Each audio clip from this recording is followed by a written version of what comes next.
C'est un atelier de formation qui a permis aux participants de revisiter les procédures qu'ils suivent à chaque année électorale. C'est donc un forum de rappel des normes, des principes fondamentaux et des usages. Les attentes de la Sénat étaient en l'occurrence la maîtrise par les participants de l'obligation de la promotion des bonnes pratiques en période électorale au Bénin. Nous ne pouvons inviter tous les acteurs des médias et des OSC.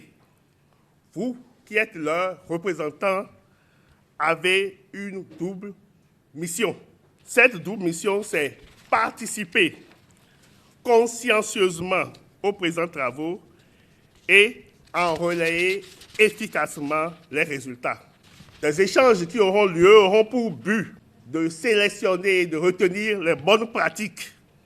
Vous savez, la période électorale est celle du choix des citoyens, de certains d'entre eux, pour la conduite des affaires publiques. C'est le plus souvent une période très sensible dans tout pays, pendant laquelle les spécialistes de l'information et de la communication, que sont les acteurs des médias et les organisations de la société civile, cette période-là, ils doivent jouer un rôle délicat, un rôle primordial quant au traitement de l'information. Vous y assurerez la couverture médiatique pour sensibiliser et informer l'électorat, de même que les candidats aux diverses consultations électorales. Chacun de vous doit, de ce fait, assurer un traitement adéquat de l'information au fin de sauvegarder notre paix chèrement acquise. Bien qu'il intervienne à quelques semaines des législatives, cet atelier de formation est transversal à toutes les élections organisées au Bénin. En d'autres termes, les notions évoquées et rappelées sont valables pour toutes sortes de scrutins.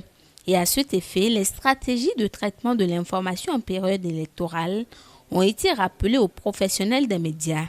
Les organisations de la société civile, elles, ont revisité les notions essentielles de communication des OSC dans le cadre des élections. Ces deux communications successives ont été précédées par le rappel du cadre légal de l'organisation des élections au Bénin. Une communication confiée aux soins de l'expert et consultant en gouvernance démocratique, Gilles Badé. Quand on parle du cadre légal des élections, il s'agit de se demander comment est-ce que les différentes règles de droit encadrent les élections au Bénin. Et le texte fondamental que nous avons au Bénin, qui est la Constitution du Bénin, fixe déjà les éléments du débat, en rappelant dès le préambule que notre volonté au Bénin, c'est de créer un état de droit et de démocratie pluraliste. Dès qu'on entre dans le texte même de la Constitution, déjà à l'article 2 du texte constitutionnel, il nous est rappelé que le principe même de notre État, c'est le gouvernement du peuple, par le peuple et pour le peuple. L'article 3 de la Constitution rappelle que le pouvoir, c'est-à-dire la souveraineté nationale, appartient au peuple. Et l'article 4 d'ajouter que ce pouvoir qui appartient au peuple, le peuple peut l'exercer lui-même directement par voie de référendum, mais il l'exercera souvent à travers ses représentants élus. Le décor est fixé. Le contexte général dans lequel les règles relatives aux élections vont se présenter, ce contexte est présenté, et surtout, la qualité même de ces règles est évoquée à travers le rappel par le constituant du principe selon lequel le suffrage est universel, égal et secret.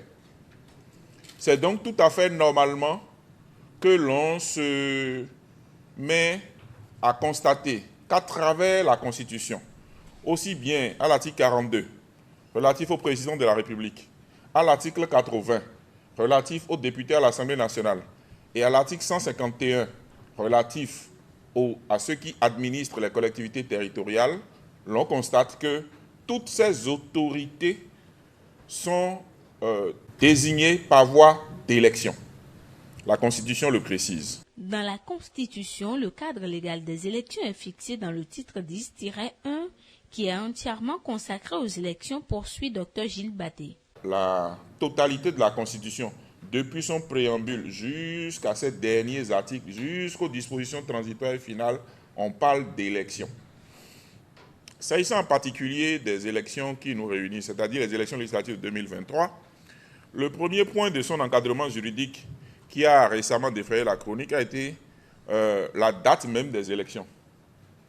Le fait qu'un décret du président de la République n'est plus nécessaire pour convoquer le corps électoral n'a pas suffi en effet à fixer les esprits sur une date précise de tenue des élections législatives. Parmi les députés, les membres de la Sénat, les citoyens de diverses catégories, des interprétations divergentes se sont fait jour à ce sujet. Et pourtant, l'on aurait pu croire que les dispositions relatives à la matière étaient claires.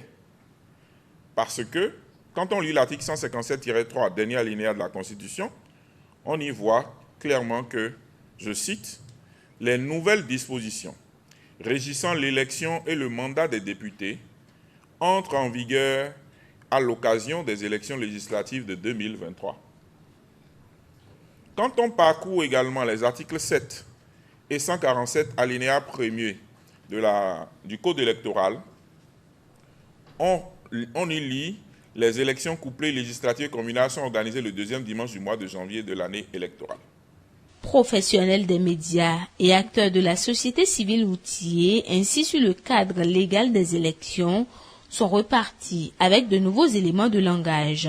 Ils ont maintenant l'obligation de restituer à leur tour et ceux dans leurs bases respectives les connaissances acquises et partagées au cours de cette journée.